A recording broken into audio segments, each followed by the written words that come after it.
వివాస్ welcome to my channel రుచుల హరివిల్లు మన వంటిల్లు। ఈరోజు మనం చేసుకోబోయే రెసిపీ ఆలూ కుర్మా చేస్తున్నామండి। ఈ చపాతీలోకి పుల్కాలోకి రోటీలోకి చాలా బాగుంటుంది। ఇంకేస్ దీన్ని పలావ్లోకి కూడా తీసుకోవచ్చు। చాలా సింపుల్గా క్విక్గా అయిపోయిద్దండి ఈ రెసిపీ। ఎలా చేసుకుందామో చూద్దాం రండి। ప్యాన్ ఆన్ చేసి ఆయిల్ వేసుకొని ఆనియన్స్ వేసుకోవాలి। ఆనియన్స్ ఫ్రై అయిపోయినాయి। ఆలూని ఉడికించి పెట్టుకుందాము। ఇలాగా పక్కన పెట్టేసుకోవాలి ఉడికించుకొని। ఆనియన్స్ ఫ్రై అయినాయి కదా, ఇప్పుడు పచ్చిమిర్చి ముక్కలు వేద్దాము। కరివేపాకు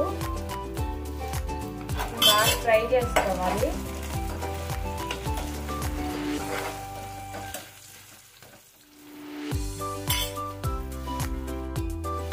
ఫ్రై అయినాయి।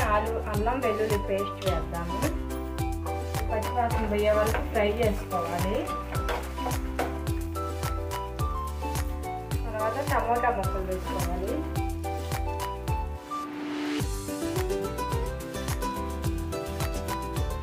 టమోటా ముక్కల్ని బాగా మగ్గించుకుందామండి। ఇంకా కారం వేసుకుందాం 1 table spoon. 1 table spoon salt వేసుకుందాము। కొంచెం 1/2 టేబుల్ స్పూన్ పసుపు వేసుకుందాము। వీటిని ఒకసారి కలుపుకోవాలి।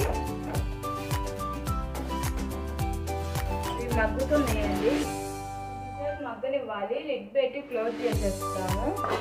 ఈలోపు మనం ముందుగా ఉడికించి పెట్టుకున్నాం కదా బంగాళదుంప ముక్కల్ని, వీటిని పొట్టు తీసేసి ఇలాగా స్లైసెస్గా కట్ చేసుకుందాము। మగ్గిపోయింది। దీంట్లో ఆలు వేసుకుందాము। ఉడికించి పెట్టుకున్న ఆలు ముక్కలుగా కొట్టేసి వేసేసుకుందాము। ఇలా కలుపుకోవాలి।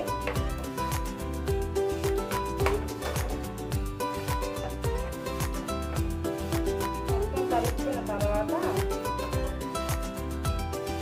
కలిపేసాం కదా, ఇప్పుడు కలుపుకున్న తర్వాత ధనియాల పొడి వేసుకోవాలి।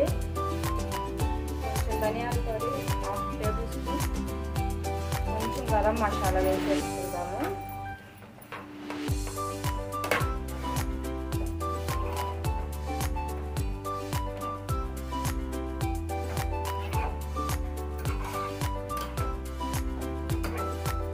కొంచెం వాటర్ వేసుకోవాలి।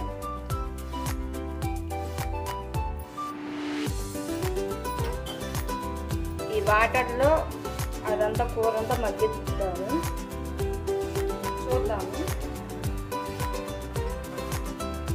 ఉడికిపోయిందండి। దీంట్లో కొత్తిమీర వేసుకుందాము।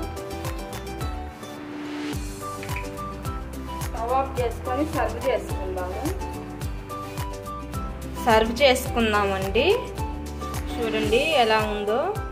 ఇది చపాతీ రోటీ పుల్కాలో చాలా బాగుంటుందండి సైడ్ డిష్గా। ఓకే ఫ్రెండ్స్, ఈ వీడియో కనుక మీకు నచ్చితే లైక్ చేయండి, షేర్ చేయండి, సబ్స్క్రైబ్ చేసుకోండి ఫ్రెండ్స్। మళ్ళీ ఇలాంటి మంచి మంచి రెసిపీస్తో మళ్ళీ కలుద్దాం। Bye friends.